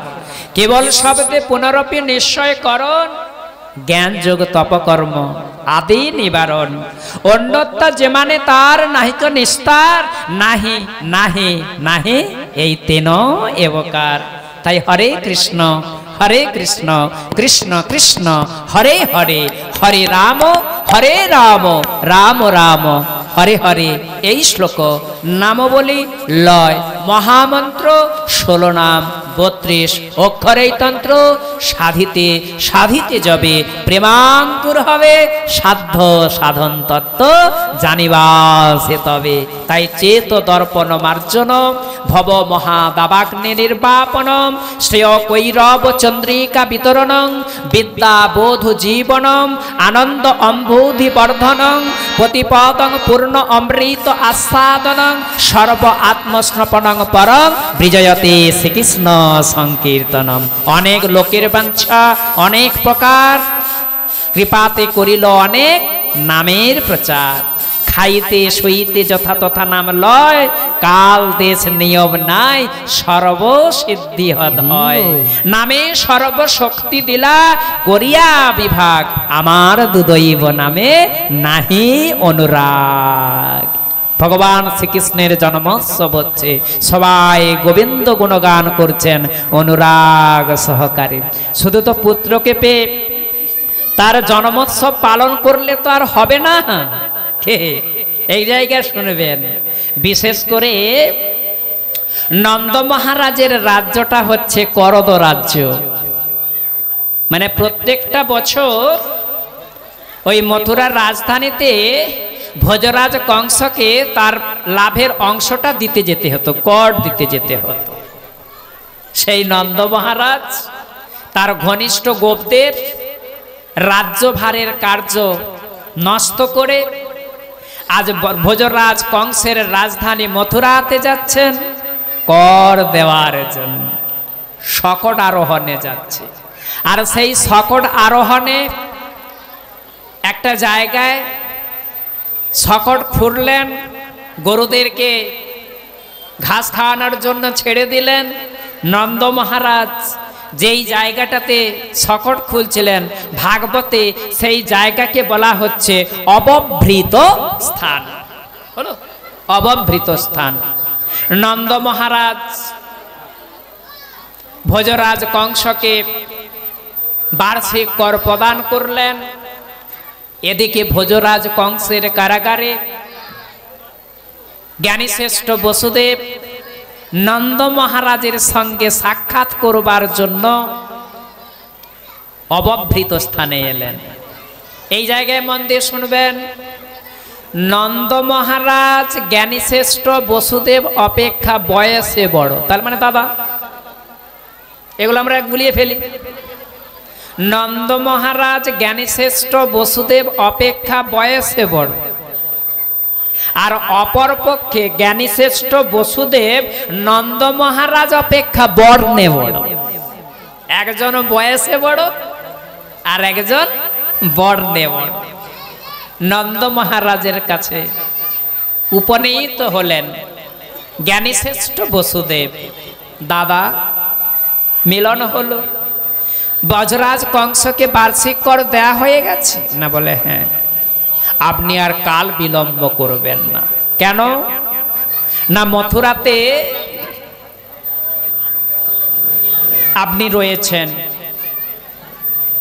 তাড়াতাড়ি নন্দালয়ে যান, গোকুলে কোনো উৎপাত হতে পারে ভেবে আকুল নন্দ মহারাজ। জ্ঞানীশ্রেষ্ঠ বসুদেবের কথা তো মিথ্যা নয়। কে? কৃষ্ণপক্ষের মধ্যরাত্রি, কৃষ্ণপক্ষের মধ্যরাত্রি। রাত্রিতে জনমানবের চলাচল নেই, মধ্যে মধ্যে নিশাচর পক্ষীর কর্কশ রব, আর ওই বড় বৃক্ষ থেকে শুষ্ক পত্র মোচনের মর্মর ধ্বনি। সেই নন্দ মহারাজ তার কুলদেবতা নারায়ণের শরণাপন্ন হলেন। হে নারায়ণ, বৃদ্ধ বয়সে পুত্র রত্ন লাভ করেছি, আপনি আমার সেই পুত্রকে রক্ষা করুন। সুখদেব গোস্বামী পাদ তাই বললেন, নন্দা পথিবচ সৌরে নমিষা ইতি বিচিন্তয়ন হরিম জগম শরণম উৎপাত আগম সংকীত। যাচ্ছে মথুরা রাজধানী থেকে নন্দালয়ের অর্থাৎ গোকুলের উদ্দেশ্যে যাচ্ছেন নন্দ মহারাজ। আর এদিকে ভোজরাজ কংস একজনকে প্রেরণ করলেন ভগবান শ্রীকৃষ্ণকে হত্যা করবার জন্য। সুখদেব গোস্বামী পাদ বলছেন, কংসে না পহিতা ঘোড়া, যাকে প্রেরণ করছেন সে কে? ঘোড়া, অত্যন্ত ভয়ঙ্করী পুতনা। সে কি? বালক হাতিনী, শিশু হত্যাকারিণী। কংসে না প্রহিতা ঘোড়া পুতনা বালক হাতিনী শিশু নচার নিঘ্নন্তি, শিশুদেরকে হত্যা করছে করতে করতে পুরো গ্রাম ব্রজ আদিশু। একবার ভাববেন ভগবান শ্রী কৃষ্ণচন্দ্র প্রথম যে ব্রজে লীলা করতে যাচ্ছেন গোকুলে, তখন তার বয়স মাত্র 6 দিন। 6 দিনের শিশুরূপী ভগবান শ্রীকৃষ্ণ প্রথমেই সংকল্প করলেন, এই গোকুলে আমি কোনো পুতনা জাতীয় রাক্ষসদেরকে রাখব না। এই যে পুতনার কথা বলা হলো, এই পুতনার সংখ্যা একটি নয়, এরা ছিল অসংখ্য। ভাবলে অবাক হয়ে যেতে হয়। এই জাতীয় পুতনা রাক্ষসীদের স্বভাবটা কি না, এদের স্তন থেকে বিষযুক্ত যে দুগ্ধ খরিত হতো, বালকগণ পান করা তো দূরের কথা, স্পর্শ করা মাত্রই মারা যেত। কি ভয়ঙ্কর পুতনা জাতীয় রাক্ষসী। তাই শিশুরূপী ভগবান শ্রীকৃষ্ণ 6 দিনের বালক সংকল্প করলেন, আমি গোকুলে এই জাতীয় পুতনাদেরকে আর রাখব না। এবার যে পুতনাকে প্রেরণ করেছিলেন ভগবান শ্রীকৃষ্ণকে হত্যা করবার জন্য, সে পুতনাকে না অঘাসুর এবং বকাসুরের ভগিনী, নাম তার হলো বকি পুতনা। আসেন এই কাহিনী শুনতে শুনতে মহারাজ পরীক্ষিতের মনে ভয় এসে গেল। হায় রে, রাক্ষসরা অত্যাচার করছে, রাক্ষসীরা অত্যাচার করছে, ভগবান শ্রীকৃষ্ণের উপর আক্রমণ হবে। আজ মহারাজ পরীক্ষিতের মনে বড় ভয় এসে গেল। মহারাজ পরীক্ষিতকে বলছেন সুখদেব গোস্বামী, মা ভই মা ভই মা ভই, ভয় করো না, ভয় করো না। কেন না? যাত্রা শ্রবণাদিনী রক্ষকানি সকর্মসু কুরবন্তি সাত্যতাং ভর্ত জাতু ধান্য চ তত্র হি। বলে যেখানে শ্রী ভগবানের নাম গুণগান কীর্তিত হয় না, স্মরিত হয় না, যেখানে শ্রী ভগবানের ভক্তগণ সচন্দন তুলসী পত্র গোবিন্দ চরণে অর্পণ করেন না, যেখানে শ্রী গোবিন্দের কথা ভাগবতী কথা নিত্য শ্রবণ কীর্তন হয় না, সেই সমস্ত স্থানে যক্ষ রাক্ষস পেদদের প্রবেশ অধিকার হয়। শুনে পরীক্ষিত মহারাজের মন শান্ত হলো। যাক, কে গীতাতে প্রতিজ্ঞাবদ্ধ, ক্ষিপ্রম ভবতি ধর্মাত্মা সৎ শান্তিমে নিগচ্ছতি কন্তেহ প্রতি জানেহি ন মে ভক্ত প্রণশ্যতি। আমার ভক্তগণ কোন কালে বিনাশ হয় না। যে পুতনাকে পাঠিয়েছেন ভোজরাজ কংস, এবার তার একটা পরিচয় জ্ঞাপন করছেন। সা খেচরি একতা উৎপত্ত পুতনা নন্দ গোকুলম जो सीतमाया आत्मान प्रवेशात कामचारिणी। এই বকি পুতনা সে ছিল কামচারিণী। তার স্বজাতীয় রাক্ষসী সুলভ মায়ায় যে কোনো অবস্থাতে যে কোনো সুন্দর রূপ ধারণ করতে পারতেন। সে ছিল কামচারিণী। তারপরে বললেন খেচরি পুতনা, আকাশে উঠতে পারতো। ভাগবতে গোস্বামী পাদগণ বলছেন সে ছিল উলুকি সদিশা, অর্থাৎ পেচক সদিশ। সেই বকি পুতনা ভোজরাজ কংস কর্তৃক প্রেরিত হয়ে ভগবান শ্রীকৃষ্ণকে হত্যা করবার জন্য যাচ্ছেন। কি রূপ ধারণ করে? সে আর রূপ পেল না। কি রূপ ধারণ করে যাচ্ছে না? মা যশোমতীর মাতৃস্থানীয় গোপিনীর বেশ ধারণ করলেন। আচ্ছা দেখুন তো, আজ গোপিনীর বেশ ধারণ করে, মানে কপট বেশ, গোপিনীর কপট বেশ ধারণ করে ভগবান শ্রীকৃষ্ণকে মারবার জন্য গিয়েছিলেন, তার যদি এরকম গতি হয়, আর আমরা যারা বৈষ্ণবতা নিয়েছি, ভক্তের সদ্বেশ ধারণ করেছি, প্রকৃতপক্ষে যদি সেই সদ্বেশ ধারণ করে প্রকৃতই যদি আমরা ভক্তি অঙ্গের যাজন করি, তাহলে আমাদের গতি কি হবে তা কি আর বলবার অপেক্ষা থাকে? গোপিনীর বেশ ধারণ করে যাচ্ছেন মাতৃস্থানে। এত সুন্দর দেখতে, মধ্যরাত্রি। বজবধূগণ কেউ আর ভাবতেই পারলো না, সবাই বলে উঠল, ইনি কি সেই সাক্ষাৎ লক্ষ্মী ঠাকুরানী?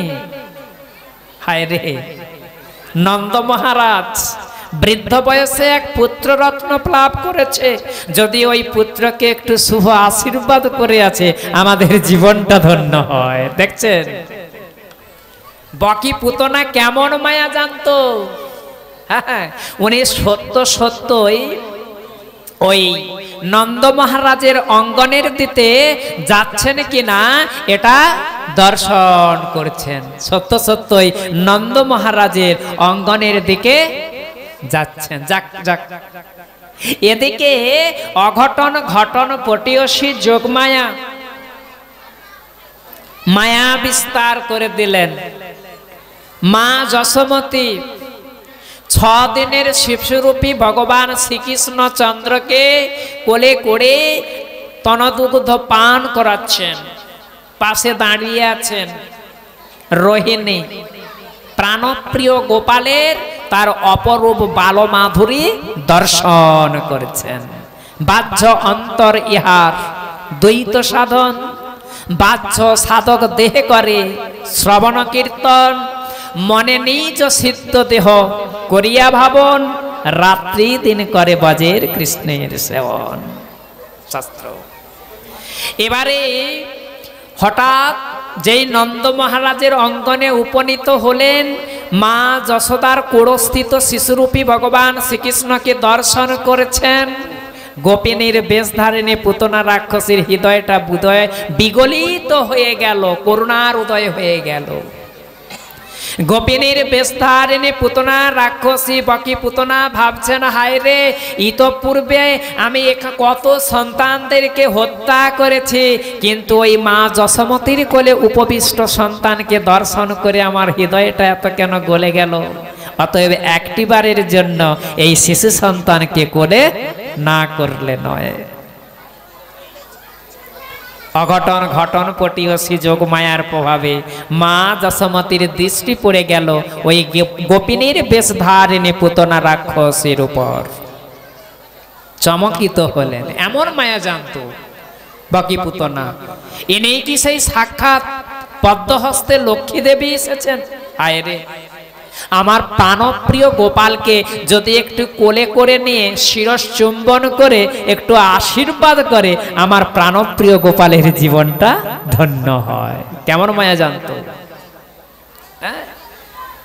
সুবর্ণ সুযোগ পেয়ে গেলেন। কে না গোপিনীর বেশধারিণী পুতনা রাক্ষসী বাবা মা যশোমতীর কোলে শিশুরূপী ভগবান শ্রীকৃষ্ণ, যিনি 6 দিনের বালক, হাসছেন খেলছেন। যেই গোপিনীর বেশধারিণী পুতনা রাক্ষসীর কোলে গেলেন, আর হাসিও নেই, খেলাও নাই, একবারে নিদ্রিত হয়ে গেলেন, ঘুমিয়ে গেলেন। তাই লীলাময় ভগবানের লীলা বুঝাবার। কেন তিনি চক্ষু দুটোকে বন্ধ করলেন? গোস্বামী পাদগণ এখানে আস্বাদন করছেন। নিগম কল্পতরু গলিতং ফলম সুখমুখাত অমৃত দ্রব সংযুতং পিবত ভাগবতং রসম আলয়ম মোহ অহ রসিকা ভবে ভাবুকা। বাবা শিশুরা মায়ের কোলে কি করে? আনন্দে খেলা করে। আর যখন কোনো অপরিচিত লোক দেখলে ভয় পেয়ে চোখ দুটোকে বন্ধ করে দেয় না? তাই ভগবান শ্রীকৃষ্ণ আর চোখ দুটোকে বন্ধ করে দিলেন। দ্বিতীয়, বাবা পুতনা এসেছে ব্রজের শিশুদেরকে বধ করতে, এ কথা তো কৃষ্ণের অজানা নয়। আর এদিকে ব্রজের শিশুরা হচ্ছেন কৃষ্ণের সখা, তার পরম ভক্ত। কৃষ্ণ ভাবলেন পুতনা সর্বদা অপরের অনিষ্ট করে বেড়ায়, আমার সখা এবং ভক্তদের বধ করতে এসেছে, আমি ওর মুখ দর্শন করতে চাই না। চোখ দুটোকে বন্ধ করলেন। তৃতীয়, পুতনা মায়া অবলম্বন করে নিজের আসল রূপটা ঢেকে সুন্দরী গোপনারী বেশে নন্দালয়ে এসেছে। কৃষ্ণ ভাবলেন আমি যদি পুতনার দিকে একবার তাকাই, ওর আসল রূপটা প্রকাশিত হয়ে যাবে। আর সেই রাক্ষসী রূপ দর্শন করে আমার মা যশোমতী, মা রোহিণীর জীবন যাওয়াটাও কোনো বিচিত্র নয়।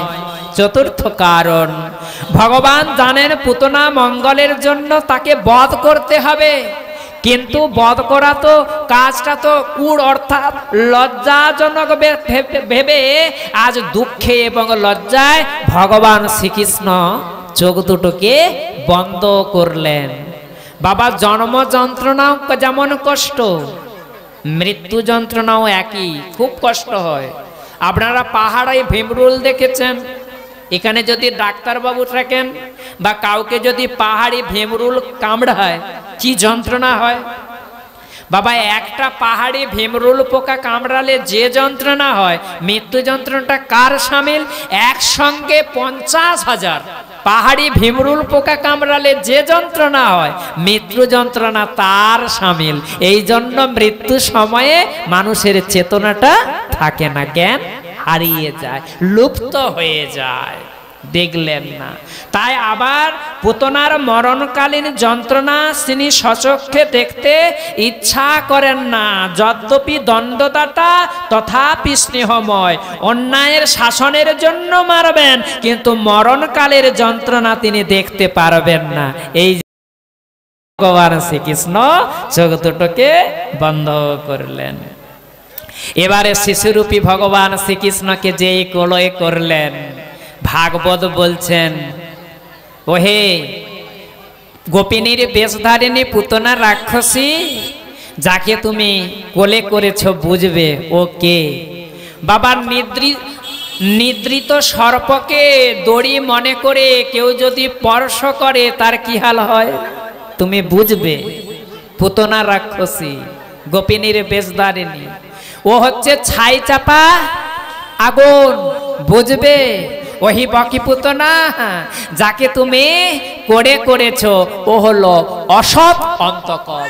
কি সুন্দর বর্ণনা করছেন বাবা। আর 10 মিনিট, আর 10 মিনিট। উনি হলেন অসৎ অন্তকম, উনি হলেন অসৎ ব্যক্তির বিনাশকারী। শিশুরূপী ভগবান শ্রীকৃষ্ণ করেছেন। আজকে সুবর্ণ সুযোগ এসে গেল, যে বিষ মিশ্রিত স্তন পাড়াতে করছেন, ওই তো 6 দিনের বালক শিশুরূপী ভগবান শ্রীকৃষ্ণ, তার হাতটা কেমন হবে?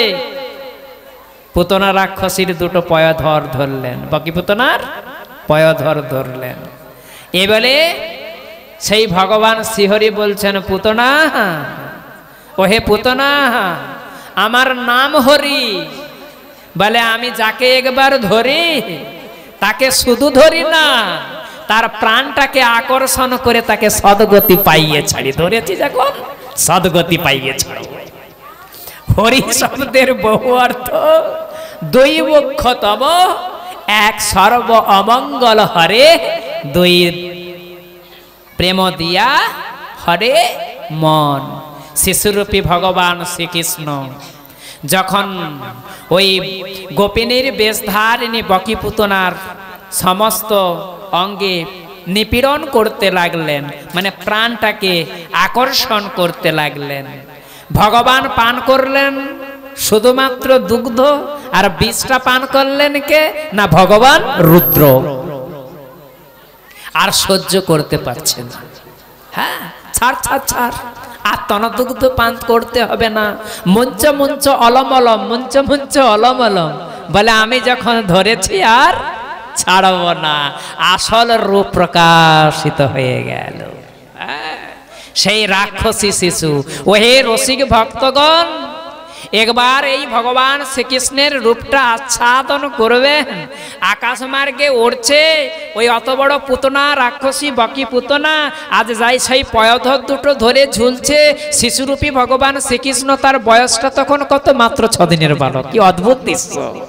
ব্রাজ্য অন্তরিহার দ্বৈত সাধন, বাহ্য সাধক দেহে করে শ্রবণ কীর্তন, মনে নিজ সিদ্ধ দেহ করিয়া ভাবন, রাত্রি দিন করে ব্রজের কৃষ্ণের সেবন।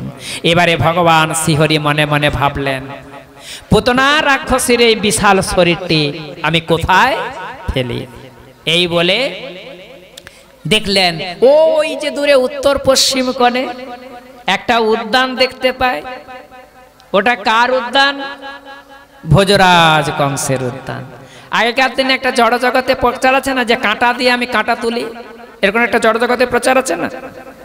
ভগবান শ্রীহরি আজ পুতনা বদলীলাতে যেন আজ কাঁটা দিয়ে কাঁটা তুলতে যাচ্ছেন। কিরকম দেখুন, ভগবান শ্রীহরি মনে মনে ভাবছেন, ভোজরাজ কংসের উদ্যানের ওই যে বৃক্ষগুলো, ওই যে ফল পুষ্প, ও ভোজরাজ কংসটা কোনোদিন গোবিন্দ সেবার কাজে লাগায় না। তাই ভোজরাজ কংসের উদ্যানের বৃক্ষগুলো হয় এক একটা সব রাক্ষস দিচ্ছে। আজ ভোজরাজ কংস পাঠিয়েছে আমাকে মারার জন্য এক রাক্ষসীকে। ওই রাক্ষসীর বিশাল শরীরটি ভোজরাজ কংসের উদ্যানে ফেলিয়ে দিয়ে ওই সমস্ত রাক্ষসদেরকে আমি হত্যা করব, কাঁটা দিয়ে কাঁটা তুলে নেব। এই বলে সেই পুতনা রাক্ষসীর বিশাল শরীরটি ফেললেন। নানা রকম অমঙ্গল চিহ্ন সকল প্রকাশিত হলো। মূর্ছিত হয়ে গেলেন মা যশোমতী, চেতনা শূন্য হয়ে গেলেন যশোমতী রোহিণী। এবারে কি গোস্বামী পাদগণ দূরদৃষ্টি সম্পন্ন বর্ণনা করছেন। আচ্ছা মা, কোনো একজন মেয়ে যদি খুব দেখতে সুন্দর হয়, খুব সুন্দর দেখতে, তাই না? এখন ওই মেয়েটির গলায় যদি একটা নীল পদক থাকে, তাকে কত দেখতে সুন্দর লাগে। মানে গোস্বামী পাদগণের কি দৃষ্টি! একটা মেয়ে যদি দেখতে সুন্দর হয়, তার গলায় যদি নীল পদক থাকে, কত দেখতে সুন্দর হয়। এখানে টিকাকারগণ বলছেন, বলে দেখো পুতনা রাক্ষসীর এই বিশাল শরীরের উপর 6 দিনের শিশুরূপী ভগবান শ্রীকৃষ্ণ যেন নীল পদকের মতন বিরাজমান হয়ে রয়েছেন। এবারে গোপীগণ আর থাকতে পারলেন না, তারা তাড়াতাড়ি উঠে গিয়ে 6 দিনের শিশুরূপী ভগবান শ্রীকৃষ্ণকে কোল থেকে নামালেন।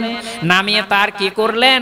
সর্বাঙ্গে লেজ বুলিয়ে দিলেন, হ্যাঁ, এই গোময় দিয়ে দ্বাদশাঙ্গে তিলক ধারণ করিয়ে দিলেন। আর কি করলেন না, গো রজ দিয়ে সর্বাঙ্গ অভিষিক্ত করে দিলেন, মন্ত্রপাঠ করে দিলেন। এবারে সেই পুতনা রাক্ষসীর বিশাল শরীরটিকে কি করে দাহন করবে চিন্তা করছেন। বাবা, 1 বিঘে জমিনের খড়গাদায় যদি আগুন লাগানো হয়, যতটা হবে 300 একর জমির খড়গাদা যদি একত্রে জেগে যদি আগুন লাগানো হয়, গ্রামে গামদাহ হবে কিনা বলুন? তাই গোপগণ চিন্তা করছেন পুতনা রাক্ষসীর এই বিশাল শরীরটাকে কিভাবে দাহ করা যায়, তার একটা নমুনা দেয়া হচ্ছে। বলছে পুতনা রাক্ষসীর যে শরীরটা যে একটা যে কি বিশাল, তার একটা নমুনা। বলছে পুতনা রাক্ষসীর যে দাঁত, এক একটা দাঁত কেমন ছিল? ঈশা মাত্র। ঈশা দেখেছেন তো? এখন তো বাবা পাট টেলারের যুগ, পাট টেলারে হাল হচ্ছে। আগেকার দিনে কি হতো? বড় বড় নাঙল দিয়ে হাল হতো না, নাঙলের যে বড় বড় ফলা রয়েছে না, বলছে পুতনা রাক্ষসীর এক একটা দাঁত হচ্ছে ওই নাঙলের ফলার মতন, ঈশা মাত্র। একটা নমুনা দেয়া হচ্ছে। এবারে ভাববেন সেই পুতনা রাক্ষসীর শরীরটা কি প্রকাণ্ড। কুঠার অর্থাৎ কুড়োল দিয়ে টুকরো টুকরো করে প্রত্যন্ত গ্রামে নিয়ে গিয়ে আলাদা আলাদা করে চিতা রচনা করে অগ্নি সংযোগ করে দাহ করছেন পুতনা রাক্ষসীর বিশাল দেহ। এধারে বাবা আচ্ছা বলুন, আপনার এলাকায় যখন কোনো শবদাহ হয়, আপনি মা পাশ দিয়ে যাচ্ছেন, শবদাহ হচ্ছেন, আপনি ওখানে যেখানে শবদাহ হচ্ছেন ওখানে গন্ধটা নাক দিয়ে টেনে যান না রুমাল চাপা দিয়ে যান? কি সুন্দর তত্ত্বটি নিহিত করে দিচ্ছেন। দুর্গন্ধ, রুমাল চাপা দিয়ে যাচ্ছেন। এবারে দেখুন তো, পুতনা এ তো মানব নয়, মানবীয় নয়, রাক্ষসী। এর শরীর যদি দাহ করা হয় তাহলে আরো কত নাই কি দুর্গন্ধ বেরিয়ে আসবে। কিন্তু ঘটনা হলো বিপরীত। হ্যাঁ, ওই মৃগমদ নীলোৎপরের নয়, অগুরু চন্দনের নয়, সুবাস বেরিয়ে এলো। লীলাময় ভগবানের এই হলো লীলা। বলছে কেন? বলে দেখো, পুতনা রাক্ষসীর বিশাল শরীরটাকে কে স্পর্শ করেছে? ভগবান। ভগবান যাকে একবার স্পর্শ করে তার শরীরটাকে যদি দাহ করা হয় তার থেকে কি কোনো দুর্গন্ধ বেরিয়ে আসে? সুগন্ধ বেরিয়ে এলো। কি সুন্দর তত্ত্বটি নিহিত করে দিলেন। এবারে নন্দালয়ে আসছেন কে? শকটারোহণে নন্দ মহারাজ। প্রত্যন্ত থেকে দেখছেন, হায় হায় বিশাল আগুন, আমার তাহলে গ্রামে আগুন লেগে গেছে। আরো কিছুটা যখন অগ্রসর হলেন তখন গন্ধ পাচ্ছেন কর্পূরের গন্ধ, চন্দনের গন্ধ, অগুরির গন্ধ। নন্দ মহারাজ একটু শান্ত হলো, যাক গ্রামে আগুন লাগেনি, ওই চন্দনের ভান্ডারে, কর্পূরের ভান্ডারে আর অগুরির ভান্ডারে আগুন লেগে গেছে, তাই এত গন্ধ। যখন আরো সন্নিকটবর্তী হলো দেখলেন সেই ঘটনা। প্রকৃত প্রস্তাবে এখানে পুতনা বধ লীলার বিশ্রাম রাখলেন। আর সেই পুতনা বধ লীলার উপসংহারে সুখদেব গোস্বামী বাপ বললেন, নন্দ সপুত্রম আদায় প্রেত্য আগতম উদারধি মূর্ধি উপঘ্রায় পরমং মোদং লেভে কুরু উদ্বহ জয় তৎ পুতনা মুখ্যম কৃষ্ণস্য আর্ভকম অদ্ভুতং শৃণুয়াৎ শ্রদ্ধয়া মর্ত গোবিন্দে লভতে রতে। এর একটা তথ্য পাওয়া যায়। এই পুতনা কে ছিল? তথ্যটি এরকম বর্ণনা করা হচ্ছে, ওই দাদা দেবরাজ ইন্দ্রের রাজত্বটা ফিরিয়ে দেওয়ার জন্য ভগবান বিষ্ণু যখন উরুক্কম মূর্তি বা ত্রিবিক্রম মূর্তি বা বামন মূর্তি ধরে যাচ্ছেন, বলি মহারাজের যজ্ঞস্থল ভিগুকোচ্ছ স্থানে উপনীত হলেন। ওখানে বলি স্ত্রীর নাম হলো বিন্ধ্যাবলী, তার এক কন্যা ছিল যার নাম হলো রত্নমালা। ওই বামন রূপী ভগবান বিষ্ণুর রূপে মোহিত হয়ে গিয়েছিলেন রত্নমালা। তখন তিনি মনে মনে ভাবলেন, এ যদি আমার পুত্র হতো, একে স্তনদুগ্ধ পান করে আমি আমার বাৎসল্য প্রেমটা সার্থক করতাম। তখন বামন রূপী ভগবান বিষ্ণু বলেছিলেন, মা রত্নমালা, তোমার এই প্রথম মনোবাসনা পূরণ হবে। কিন্তু কিছুক্ষণ পরে যখন তার গুরুদেব শুক্রাচার্যের মাধ্যমে জানতে পারলেন এ আসলে কেউ নয়, এ প্রকৃত প্রস্তাবে আমার বাবা বলিকে হত্যা করতে এসেছেন, এ যদি সত্য সত্যই আমার সন্তান হতো এখনই একে বিষ প্রয়োগ করে, বিষ স্তনদুগ্ধ পান করে হত্যা করতাম। বামন রূপী ভগবান বিষ্ণু বলছেন, মা রত্নমালা, তোমার এই দ্বিতীয় মনোবাসনাও পূর্ণ হবে। এই প্রথম এবং দ্বিতীয় বাসনা রত্নমালার পূরণ করলেন কোথায়? এই পুতনা বধ লীলাতে। সেই পুতনা এবারে আমাদের তত্ত্বটি দিচ্ছে, বাবা আমাদের সেই পুতনা বধ হয়ে গেলে কি হবে? পুতনা বধ লীলা শ্রবণ করলাম, কিন্তু